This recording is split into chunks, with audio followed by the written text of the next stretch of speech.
I love season 2 of Gravity Falls. It's one of my favorite seasons in the history of TV. I loved season 1 a lot too, but as I said in my last video in which I reflected on the two-part season 1 finale, I feel like a lot of season 1 built up anticipation for season 2. So, up to this point, we're in episode 7 of season 2. There's been a lot of questions that have been answered, but a lot that still remain. The Society of the Blind Eye is a golden example of an episode that helps out with that so very much. But without further ado, I don't really like having super long introductions, so we're going to dive right into this episode right now. The episode begins with Lazy Susan of all people as she's closing down that diner. She finds rodents in the kitchen, which is definitely 100% a health code violation and grounds for shutdown. She also finds an old man McGucket in the restaurant too, which also is probably grounds for shutdown. As Lazy Susan's leaving the diner, or should I say Crazy Susan is leaving the diner, she's saying goodbye to various inanimate objects, like the diner itself, trees, and then tiny little men trying to steal her pie. The gnomes. The leader of the gnomes, I think his name is Jeff, states that he's going to resort to cannibalism if they don't get that pie, which I wonder if cannibalism is even illegal in gnome society. I mean, they do some pretty unconventional things like bathe in squaws, so, that might actually be an accepted practice in that society. Now that we're done talking about cannibalism, Lazy Susan freaks out, and as she's calling 911, two suspicious men in red robes sneak up right behind her. Susan then has a bag placed around her head as she's taken away, appearing to be kidnapped. It appears that a court has kidnapped her. Wow, the intro hasn't even played yet, and this Gravity Falls episode's already gotten heavy. It's already tackled the subjects of kidnapping, courts, cannibalism, and restaurant health code violations. Pretty crazy. We then go through the intro and open with Dipper's little fantasizing board of him trying to figure out who the author of the book is. Mabel then comes in all excitingly with a bottle in hands, and when I see a bottle in her hands and so exciting, the only thing I can think of is she wants to play spin the bottle with her own brother. Mabel, this is Oregon, not Alabama.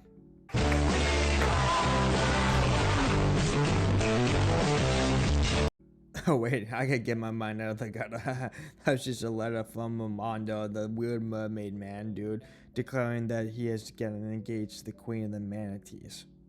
Mabel is instantly bummed out and it throws her mood off for the rest of the episode.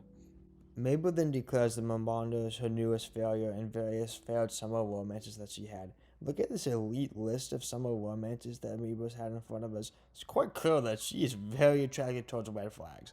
I don't know how she saw any good in any of these guys in front of us. I mean, I think it says something with Momondo. The freaking merman is probably the best option here. Jeesh. Dipper then declares, much like Mabel's goal for the summer of getting as many summer romances as possible, his goal of finding the author of the book is also a failure. Terry catches a big, lucky break when he looks through Mabel's bottle and sees that the smashed computer that he has was actually made from McGucket Labs. Dipper then jumps to a bunch of conclusions on his board, and finally connecting all the dots to Old Man McGucket, believing that he is the author of the book. Pretty fast conclusion to come to, Dipper, but hey, go off, King.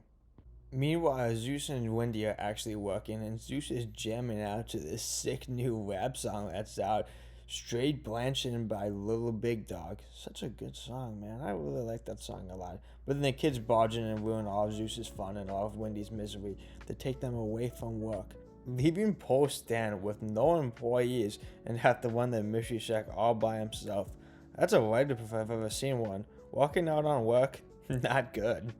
We then arrive at McGucket's mansion to find Wendy's two friends spray painting Mick Suckin on it. Kind of funny, but also very douchey and not very creative. Wendy doesn't even seem to acknowledge them either, which is funny because she appears in earlier episodes to be best friends with these two. I can't remember their names. Dipper almost instantly accuses McGucket of being the author of the book and for putting on an act all these years, which McGucket completely denies. However, he acknowledges he doesn't remember anything before 1989, possibly indicating he was brainwashed or maybe went through some kind of traumatic brain injury of some sort. I got a blank space, baby, and I'll write your name.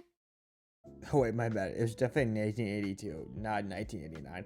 Guess I got a little too excited for Taylor Swift there. Dipper then opens a page in the journal, a page that instantly triggers PTSD from McGucket. Page called The Blind Eye, And it's the same eye that we see in the background of when Lazy Susan was kidnapped by those men in red robes. McGucket believes the blind eye did something to his mind, and Wendy asks him to remember the earliest he can recall. He opens up a newspaper of a disoriented man, McGucket, found at a museum. The gang then declares they have to set out for the History Museum in order to try and get McGucket's memories back, trying to get to the bottom of this mystery. After Mabel stops bitching about her various summer crushes, the gang sees a very mysterious man in a robe from a distance, appearing to watch them. They instantly decide to chase after the individual.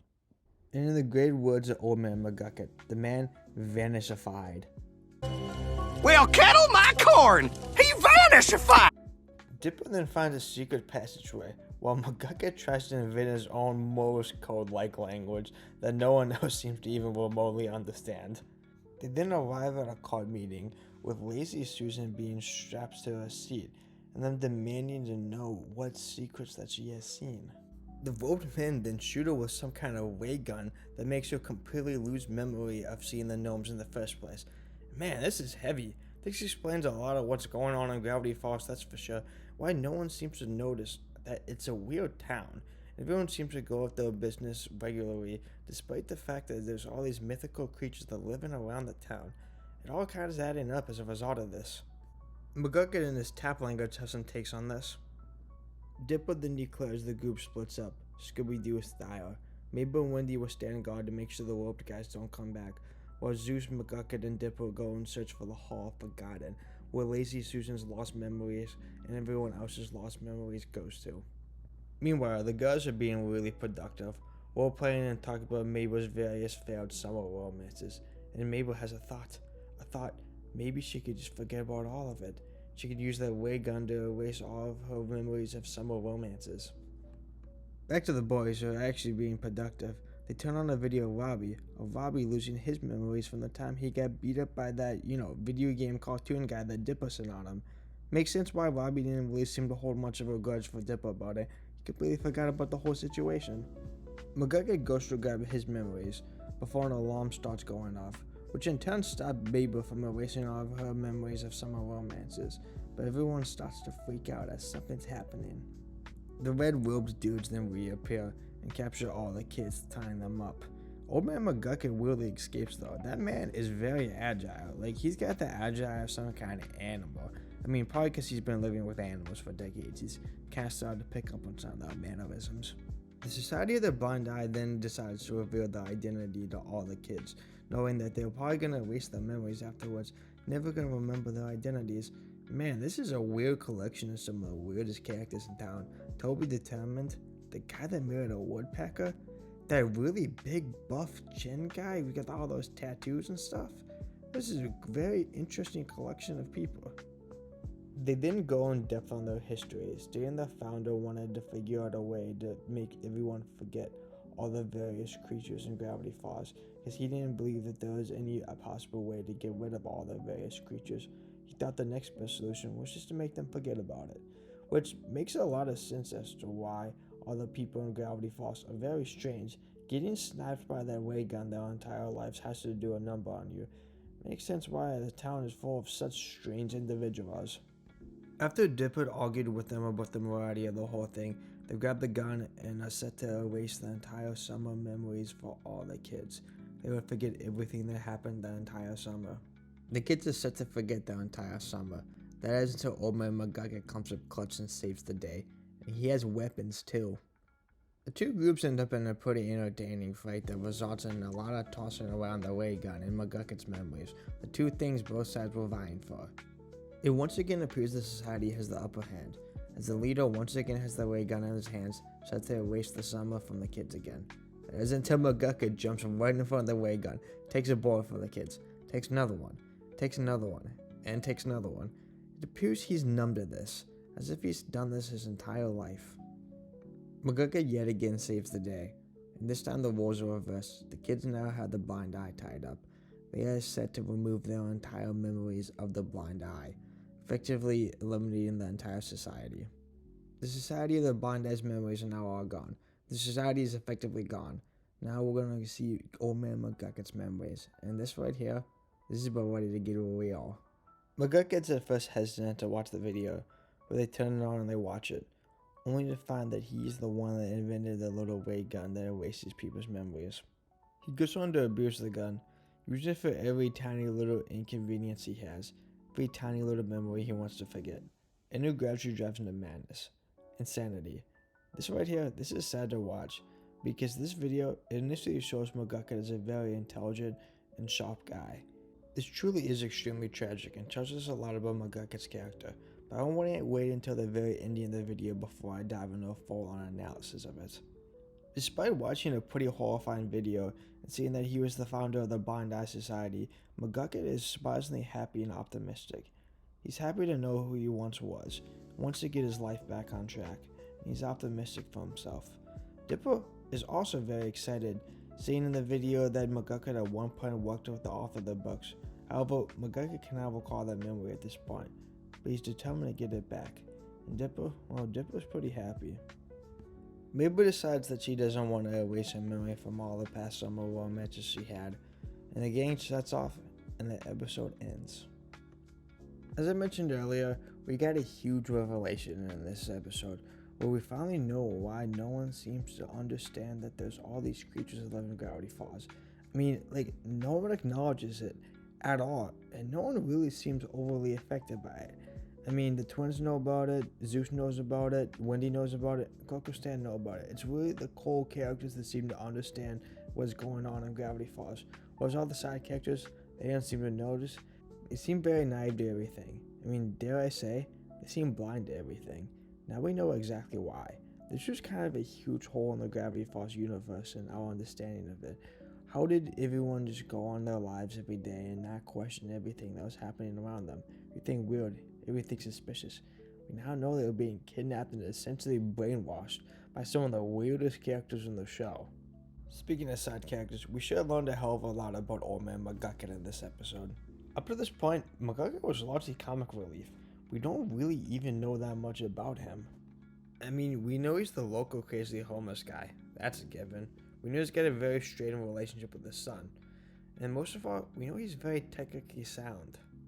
I mean, in the second episode of the entire series, he builds that giant Loch Ness monster that can swim underwater. In the season 1 finale, he builds that giant Gideon robot. I mean, it's quite clear the guy's mad and crazy. It's also quite clear that he definitely has some very high levels of intelligence. I mean, these robots, they're engineering masterpieces. And that begs the question, what happened to Old Man McGucket? Why is he a homeless guy that lives in a hut? Why does his son hate him and no one take him seriously? That's one of the extremely key questions that gets answered in this episode. It also makes Old Man McGucket an even more sympathetic character. I mean, he was already kind of a sympathetic character to begin with. I mean, he's a homeless guy whose son hates him and no one takes him seriously. But now it's like, this guy was once something great, and he lost it all. This episode also establishes Old Man McGucket as a key character in the series. I mean, up to this point, he's the only one that's been alluded to that at one point knows who the author is.